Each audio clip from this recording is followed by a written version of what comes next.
आज के इस कार्यक्रम के सम्मेलन के चीफ गेस्ट मुख्य अतिथि पूर्वांचल के लाल, गरीबों, वंचितों, शोषितों, पिछड़ों के बड़े नेता, उत्तर प्रदेश सरकार में अल्पसंख्यक कल्याण एवं पंचायती राज्य मंत्री माननीय श्री ओम प्रकाश राजभर जी, हम सबके बीच हमारी एक पीढ़ी ऊपर के नेता, उत्तर प्रदेश माध्यमिक शिक्षक संघ के अध्यक्ष, पूर्व एमएलसी आदरणीय श्री चेत नारायण सिंह जी, उनके भी नेता, हम सबके संरक्षक, उत्तर प्रदेश विधान परिषद के 7 बार के सदस्य और उत्तर प्रदेश माध्यमिक शिक्षक संघ के संरक्षक डॉक्टर राज बहादुर चकरेल जी, इस पूरे सम्मेलन की संचालन कर रहे एसोसिएशन के राष्ट्रीय अध्यक्ष मौलाना अब्दुल मोइन कासमी साहब, इस प्रोग्राम के रूहनवा राष्ट्रीय महासचिव, मेरे भी मार्गदर्शक जनाब अब्दुल्ला खान सईदी साहब, इस पूरे सम्मेलन में यहाँ मौजूद पूरे उत्तर प्रदेश से आए हुए तमाम प्रिंसिपल, टीचर्स और बड़ी तादाद में मीडिया के लोग। सबसे पहले तो मैं आज के इस सम्मेलन की मुबारकबाद देता हूँ। इतना बड़ा सम्मेलन इतने शानदार ढंग से कराने के लिए मुबारकबाद देता हूँ। खास करके इन लोगों के नाम को मैं दोहराना चाहूंगा जिन्होंने 15 दिन तक लगातार कोशिशों करके इस सम्मेलन को कामयाब बनाया है। जनाब अब्दुल्ला खान सईदी साहब, मौलाना तारिक शमसी साहब, मौलाना बुखारी साहब, शमशाद अहमद साहब, हाजी अब्दुल माजिद साहब, जुनैद अहमद साहब, हकीम आसिफ महबूब साहब, मौलाना उबैर आलम साहब, मोहम्मद कासिम अंसारी साहब, खुर्शीद आलम साहब, हाफिज एहतशाम मोहम्मद साहब, सभी को मुबारकबाद इतने बड़े सफल आयोजन के लिए। एक बात का अफसोस, मेरे कार्यकाल में ऐसा कमरा नहीं आया आप लोगों आज मुझे कहने के लिए, कोई आश्वासन देने के लिए सिर्फ माननीय मंत्री जी का ही सहारा है कि माननीय मंत्री जी से निवेदन कर सकता हूं कि इस तरह की चीजें हो रही हैं और आप इस तरह हमारे करें। 3.25 साल गुजर गए, 3 साल चेयरमैन के रूप में, 3 महीना उसके बाद का। ऐसे सम्मेलन तो हम गुजर गए, लेकिन आज इसके आयोजन में मुझे बेहद खुशी हो रही है। एक साल देखने का ये मेरे लिए पहला मौका है। मैं आप सबको मुबारकबाद देता हूँ। आप सबने बड़ी कड़ी मेहनत करके सुप्रीम कोर्ट में लंबे समय तक चलने वाले मुकदमे में आपने कामयाबी पाई, इसके लिए आप सबको मुबारकबाद देता हूँ।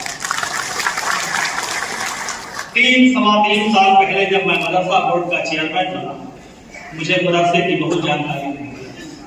4 साल तक मैं हज कमेटी ऑफ इंडिया का मेंबर रहा, हाजियों की खिदमत की, अल्लाह के मेहमानों की खिदमत की। अल्लाह ने किसी हाजी की दुआ सुन ली और मैं इतने बड़े सूबे के मदरसा बोर्ड का चेयरमैन। मुझे मदरसा की कोई जानकारी नहीं, लेकिन मैंने मन में नियत किया, मन में कहत किया कि मेरा कोई अपना मदरसा नहीं है, लेकिन सूबे के सारे मदरसे मेरे हैं। इस विश्वास के साथ काम किया और 3 साल तक लगातार कोशिश करता रहा कि मदरसों के निजाम, क्योंकि हम सब साइंस पढ़े हुए लोग हैं। काशी विश्वविद्यालय से हमने जैसा बताया, स्टैटिस्टिक्स जैसे सब्जेक्ट में हमने एमएससी किया है, पीएचडी किया, लेकिन समाज में काम करने की हसरत थी, अल्लाह ने मौका दिया और हम काम में जुटे। हालांकि जिस तरीके के माहौल में हमने काम किया, सहयोग का ना मिलना, उसके बाद भी जो हमने काम किया वो हमारी ऊर्जा का 1/3 खर्च हुआ। 2/3 ऊर्जा तो हमारी चली गई मदरसों के जांच और सर्वे में। लगातार जांच, बिना कोर्ट के प्रस्ताव के भी जांच, रजिस्ट्रार जांच का आदेश दे रहे हैं, इंस्पेक्टर उसमें ओके कर रहे हैं, बोर्ड से मतलब ही नहीं। ऐसी परिस्थितियों में काम करना, काफी समय मेरा चला गया इन जांच और सर्वे के दरमियान। माननीय मंत्री जी, सर्वे हुआ सूबे का, गैर मान्यता प्राप्त नर्सों का सर्वे,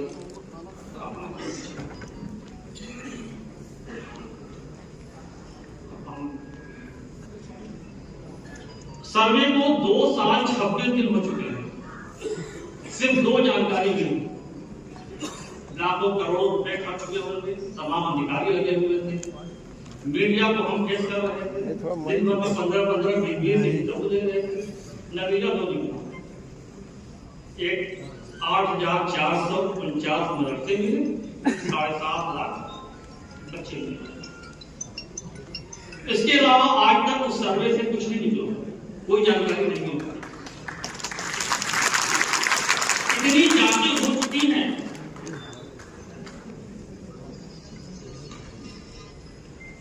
कि हम तो चाहेंगे एक नई जांच हो जाए कि अब तक इन जांचों में निकला है, जांचों की जांच हो जाए।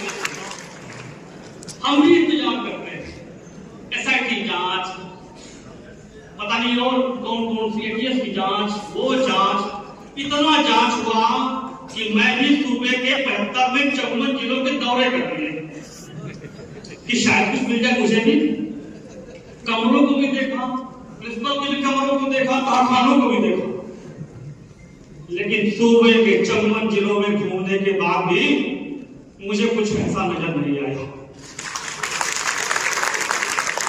हाँ, ये जरूर समझ शमी में मसा बरलामपुर, जनाब मास्टर हकीम आजम खासा बरलामपुर,